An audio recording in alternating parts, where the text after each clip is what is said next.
Selamat pagi saudara, kembali lagi di Kompas Pagi bersama saya Edwin Chan. 505 kepala daerah yang akan dilantik 20 Februari mendatang dijadwalkan mengikuti retret di Magelang, Jawa Tengah.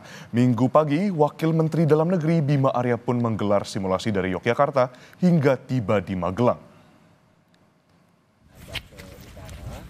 Wamendagri Bima Arya menyebut salah satu opsi jalur pemberangkatan retret yaitu transit di Istana Kepresidenan Gedung Agung Yogyakarta sampai menuju Magelang. Bima Arya menyebut dalam retret nanti para kepala daerah akan menerima 3 materi inti mulai dari tupoksi, astacita hingga pembekalan dari Lemhanas.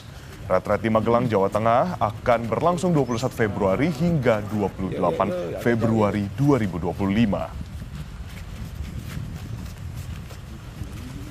Ini kami sedang melakukan simulasi dan besok saya kira akan dirapatkan bersama Pak Mensesnek di Jakarta. Gitu. Berapa hari Pak? 7 hari.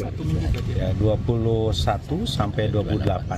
Ya. 21 itu berangkat berarti ya? 21 itu masuk sana.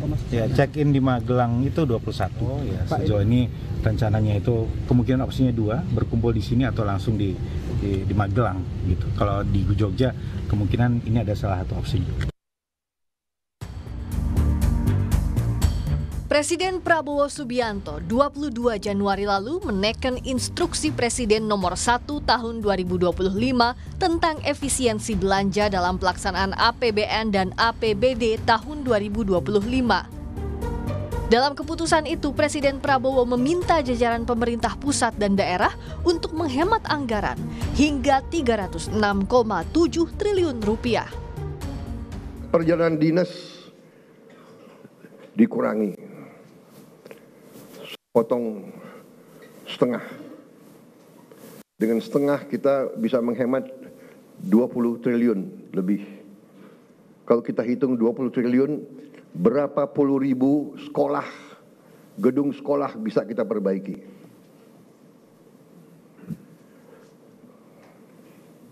Jadi saya katakan benar-benar bahwa saya sangat serius dalam hal ini. Saya minta loyalitas semua menteri, semua kepala badan untuk patuh dalam hal ini.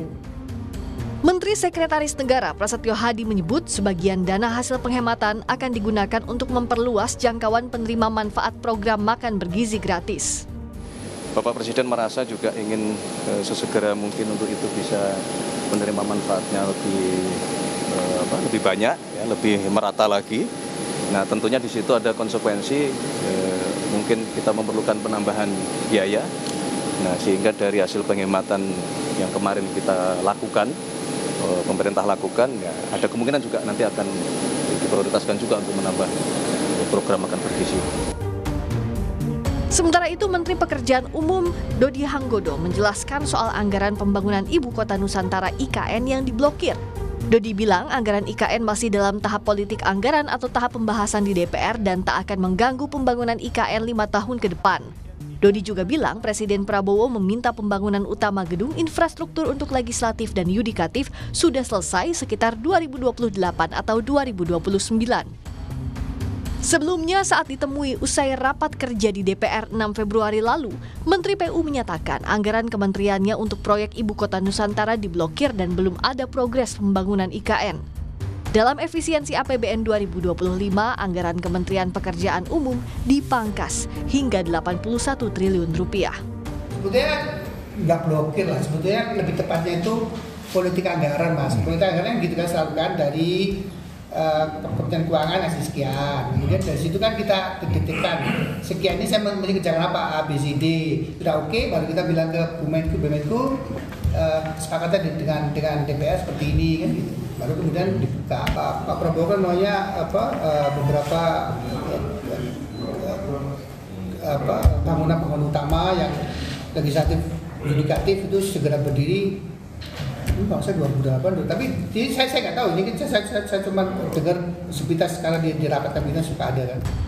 Yang juga jadi pertanyaan publik terkait efisiensi soal pelayanan publik dan gaji ASN. Istana memastikan pemerintah akan membayarkan gaji ke-13 dan ke-14 bagi aparatur sipil negara, serta pemerintah tak akan memotong anggaran terkait pelayanan publik hingga bantuan sosial. Ibu Menteri Keuangan sudah ngasih pernyataan kan? Dan efisiensi yang disampaikan oleh Presiden itu kan tidak termasuk belanja pegawai, ya. Buat gaji pegawai itu kan bukan bagian yang diefisienkan.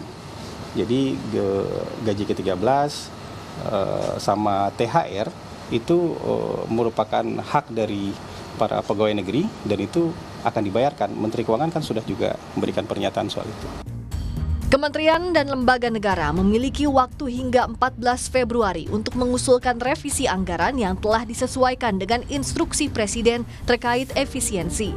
Pemerintah harus memitigasi risiko agar efek efisiensi anggaran bisa terkelola dengan baik. Perlu pengawalan serius dari menteri, kepala lembaga, dan kepala daerah agar praktik hemat anggaran bisa berdampak positif, tak mengganggu produktivitas aparatur sipil negara dan pelayanan publik.